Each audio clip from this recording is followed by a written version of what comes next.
Well, good morning, YouTube. I think I thought I'd try to get on here and do a little what's going on video. I got a pile there. I had to clean my garage out. I don't know if I can see inside there. Probably not. Yeah, anyways, I got a whole lot of stuff piled up in there. My kid just shipped off to the Air Force last Tuesday for boot camp, and been pretty tied up, busy. You can see it's kind of wet and dreary out here. Anyways, I bought a pressure washer. I was going to clean the outside of the van, the van, and it's staying in there pretty good. I guess it'll come off all right once I soap her down. I need to get it all cleaned off. It's looking pretty crummy. And let me see here, get that out of the way. All right.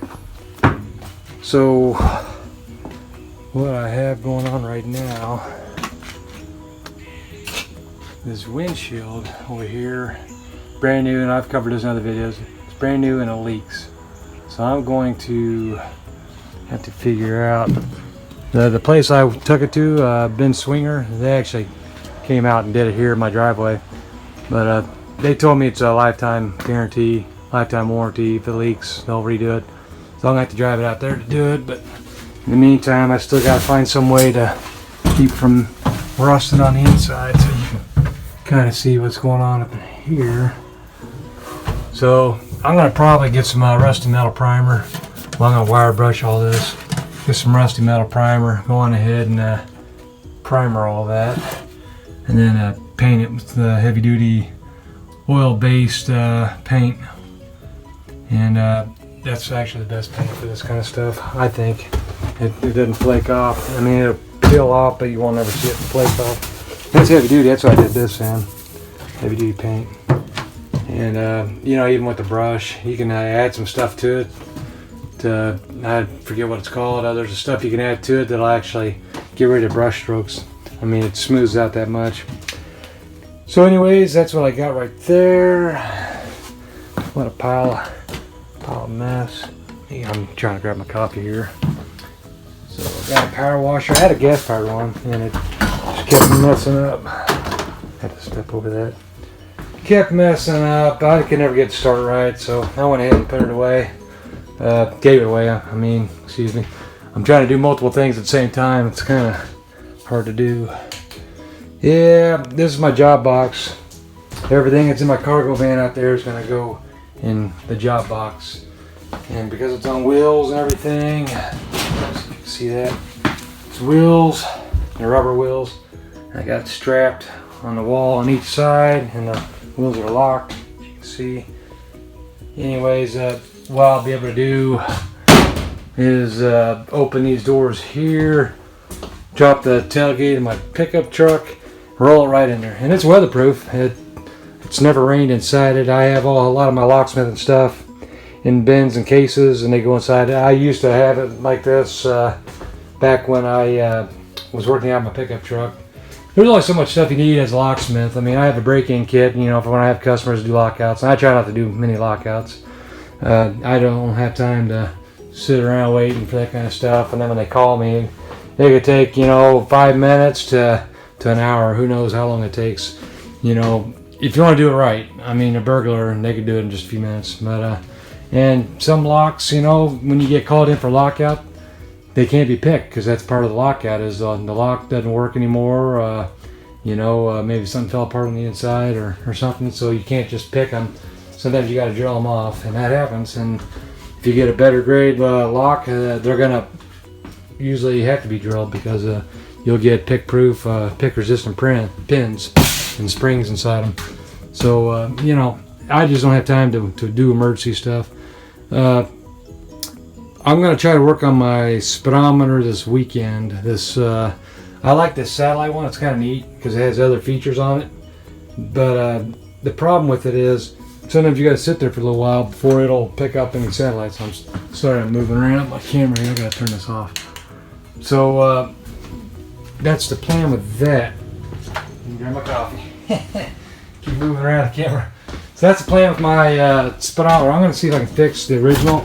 it's all intact underneath there. I have the gear, the speedometer gear. I'm gonna set a little attach receiver. I have the speedometer gear to the old SM465 transmission, and I'm gonna pull all this off the gear and everything, and we'll see. Maybe the gear's missing, maybe it's broke. I don't know. Maybe there's like a little reducer or ratio multiplier. I forget what they're called, but they go on the end of the speedometer gear, and they connect to the cable, and it's how they, there's a formula or some way that a transmission or a speedometer shop can tell what the ratio should be for an SM465 Chevy with this size tires, and what the speedometer should be reading. And it's just a little unit that sits on there. Mine's a 90 degrees, so it hooks in onto the end of the stud, the speedometer gear stud, and then the cable goes into it. So no big deal, just another thing I got to deal with, but I don't have to do that. It is fine the way it is. It takes a while for that satellite speedometer to pick up, and it's usually just because I'm by my house. If I go anywhere else and sit for a couple minutes while it's warming up, it'll pick up satellites, usually 2, 3, 4, 5 satellites, and then the speedometer is fine. And it'll buffer a little bit, but for the most part, it works fine. Kind of complaints. I don't know if I have anything on this fan in my last video. I don't think I did. I just got that actually, so I probably can cover it so I can get over to it. I don't have my battery. I have it disconnected with it has one of those battery shut-offs. It's shut off right now, but this fan, it's oscillating. It fits up into here. It's all plastic. It's not heavy duty, but I think it was only like 10, 12, 15 bucks maybe at AutoZone. And I have another one I'm gonna put over there. It's heavier duty. It's all steel, and it's probably got a lot more power to it. It may have a high and low. I don't remember. But this one here, I just got it kind of run up for now because I was testing it out. But it uses a cigarette lighter right there, and I have everything on these tied into my toggle switches, so I can just turn it on and off right there, or unplug it and reuse it. But I may just go ahead and tie it in. I got another one of these panels, so I can, and it's got an actual cover, so you don't short something out on there. Here, I'm sorry, looking and not seeing where my camera's pointing, but anyways, yeah, it works decent. It's got an on-off switch. It has a button on the back there somewhere underneath. It oscillates it, and it oscillates. I mean, you can kind of move it so that it knows where the center is for the oscillation for the left and the right. You can kind of move it. I think right here is about where it's supposed to be, and it works. It's not heavy duty, but it does put out some air. The only complaints I have is it is a 1-speed. It's on or off, and I don't like this being so close to this because it kind of pulls on it. And but for 10, 12, 15 bucks, whatever it was dirt cheap. So I can live with it. The other option is to just kind of move it, tighten it down and just kind of put it how you want it. But this will work, like I say. Anyways, everything's working so far. I have, it's been raining outside, you can see. It stopped a little while ago. I still got these seals I need to put in. That's my other big deal. I need to do that. I do have seals to install. I don't know. It's a pretty big gap. I broke the handle off this piece here. That's old. I could probably get on Mill Supply ink and find more of these. I'm sure I can. I have the old one here. I'm just trying to braze it up. I got some aluminum alloy stuff that will allow me to braze that up. It's kind of a cast. I don't know. I may even just give me a little steel bracket, drill a hole in it. It's 5/16 hole, and then use a file and square out the corners, so it slips on, and want a lock nut on there. That may be even better than doing something out of aluminum or buying something, and then I don't have to wait. But I do things like that. I may spend 2-3 hours my own labor, and then making a $5 piece. That's usually how it goes. I see a lot of other people that like to fabricate stuff. They do the same thing too. Here, let me turn this phone around. Give me a second here. I'm back. Yeah, I don't really have a whole lot going on with the Stepvan right now. It's everything's going good. It's all, I got it passed inspection. My tags are good. They're all legal now. I have brand new tags. They're good for 2 years.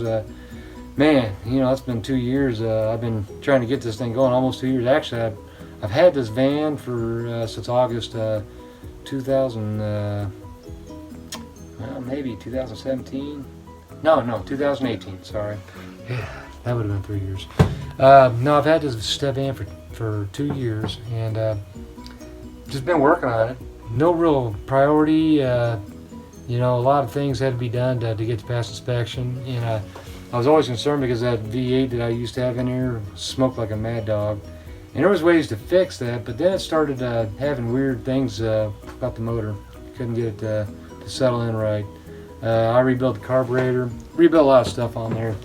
And I didn't go as far as into the camshaft, and that's where it wound up being. It was actually, if you've seen the videos where I show the cam has the wiped out lobes, it was probably wearing down quite a bit to begin with, and you know, it just between that and the smoke, could have been rings. But you know, I look at the motor itself. I think I have another video on that. Cylinders look good, you know. So I think what I'll do is I'll check the rings and see if they're within specs. I may go ahead and just buy some. They're pretty cheap if I just get standard stock rings. If I want, I could send a block out and have it bored 30 over, and just buy 30 over rings. It's not real complicated. The Chevy V8s, they actually they're pretty easy to rebuild. There are little things you need to check out, like the rod bearings, you know, the piston connecting rods, and make sure there's not too much slop in there. But as far as mine's concerned, just visually inspection, it looks fine. And I put stuff in a cylinder, and it's not like it's leaking through. You know, that was one of the things I was worried about too when I couldn't get to start, was maybe it had blow by, like the cylinders were flushed out. You know, sometimes cylinders have like an oily film residue in them, and it won't have compression. And you know, so I tried squirting oil in some cylinders when I was trying to get started. Just never would fire. You know, I checked the plugs; it had good spark. It just the cam was so wiped out, it wasn't getting enough air, you know, to support running. Not enough air or exhaust. I don't know, but anyways, I'm glad that's done. I got the straight six in here. It's running perfect. I have a manual choke on it. I was thinking about buying the electric choke kit, but I don't know. At least with the manual choke, I can control. You know, it won't let you drive with the choke on very much because it dogs it down until it warms up. Then once it warms up, it runs great. You know, it kind of spit and sputter if it's not warmed up, but it works great. You know, and I see it. I just pull it out, and it had the cable I run all the way on the inside, and it works great. The other thing I was concerned about was, hey, hold on, my wife stepped out the door. She was up there. Anyways, where was I? Yeah, the motor's running great. The air cleaner I did most of the fabrication for it. It's all good. I think I want to open up more the air horn where the air goes into the intake. Carburetor body, or the air filter body. But all in all, it all fit together really good.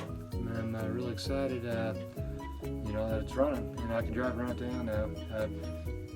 It's still, you know, not 100% going to be a work vehicle. To me, it's going to be recreational / work.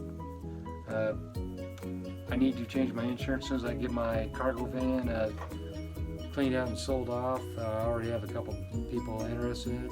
As soon as I get that figured out, I'll go ahead and, like I said, all my business stuff will be mobile. I'll put it in here, but I'm going to have to upgrade my insurance to make it commercial. So, you know, if I am doing business, I'll be okay. But I'm already paying insurance on this and on insurance on the cargo van. So this insurance here is only about $33 a month. Cargo van's about 60. And I think the last quote I got on business insurance, commercial insurance for my Stepvan would have been about $88. So it'll balance out. I'll just go on ahead and just upgrade up to the $88 a month. But other than that, that's where I'm at. Sorry I haven't been on much last couple weeks. I've been dealing with you know, it feels like I lost a child, but I didn't. You know, I've been able to talk to him the last few days because he's been in quarantine for the Air Force. He has been in a quarantine within a quarantine. If you go into the boot camp and you have any symptoms, then they take you away from the other people that are in a normal quarantine. He had acid reflux. He was been nervous, you know, because he's leaving home.